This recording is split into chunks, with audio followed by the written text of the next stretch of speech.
Train a boy in the way he should go. Even when he is old, he will not swerve from it. Hello, ladies, and welcome back to Pruning to Prosper. I'm your host, Gina Morton.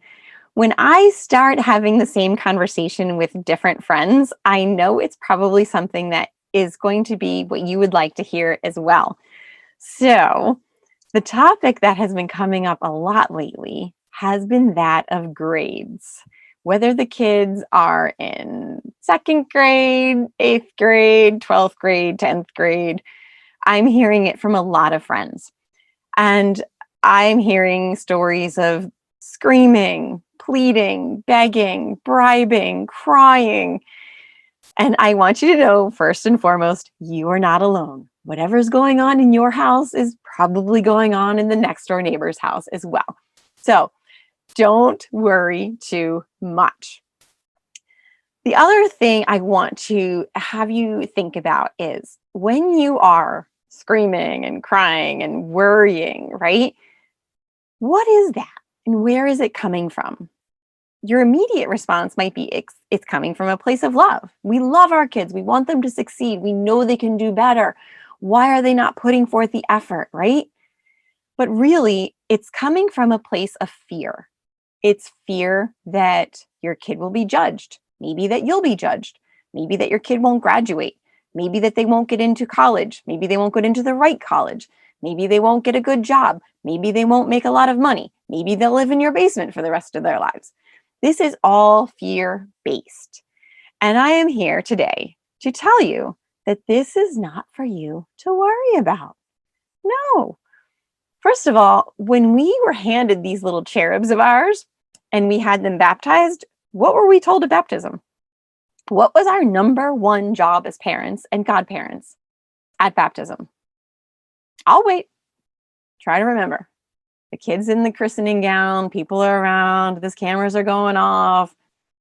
You were told something very, very important, and that is to raise them up in the way they should go.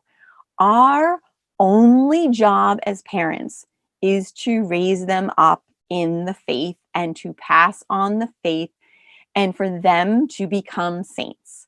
That's what we are asked to do as parents and godparents.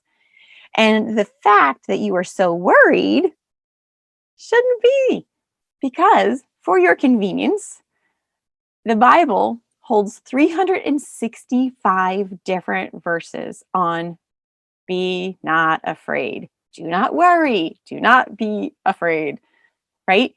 It's no coincidence that there is one for every single day of the year.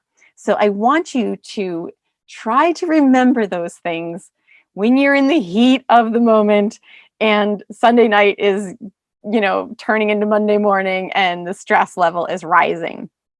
I want you to also take heart in this little fact. This was something I heard from a college professor, and I wish I had heard it sooner. He said one day to us, the world is run by C students. So there you go. If you have a C student, fear not. C students are, in fact, our leaders. They are the entrepreneurs. They're the ones that are the dreamers. They're the ones that don't listen to the teachers. They have their own ideas. They have better ideas. They think they can do it better. Sitting and listening to this person yammer on for hours is just not their thing. They are not afraid to fail. They're also not afraid to do the bare minimum of what's required to get a passing grade, right? And we could look at this and say, oh my gosh, my kid is lazy or my kid is not trying their best. But I want you to look at them from a different point of view. I want you to look at their grades as just earthly, temporary measures. That's all they are. Your child, your C student, is gifted. Yep, I know.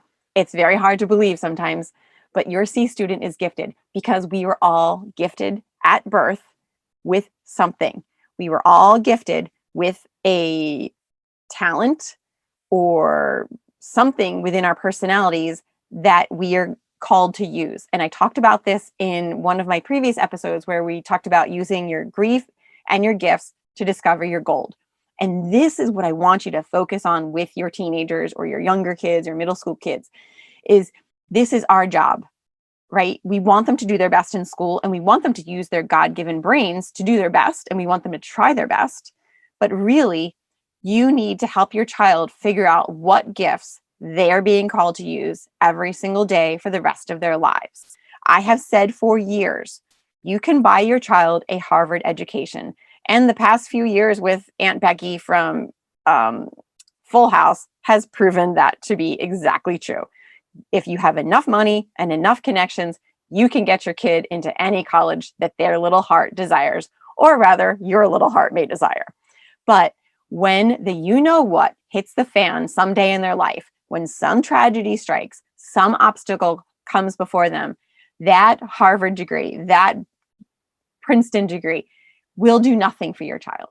It will do nothing other than maybe it gets them, to see the greatest neurosurgeon in the country or something like that. Maybe their connections is what's really going to be the thing that they need. But what they're always going to fall back on in the hardest times of their life is their faith. And that's why it is our most important job. So I want you to practice faith and trust daily with your child. And I want you to embrace your C student, because they're called to do great things just as much as the valedictorian is called to do great things. And as Padre Pio says, pray, hope, don't worry. Because if you truly believe in God, you will not worry. Focus on the faith and not the F's, not the grades. Do your best to get them the help they need. But remember, at 22 years of age, they will probably never be graded again. And this is all temporary. And the relationship you have with your child is going to far outlast the years that they are in school. That's what I've got to say today about the grades. Please know I'm there with you.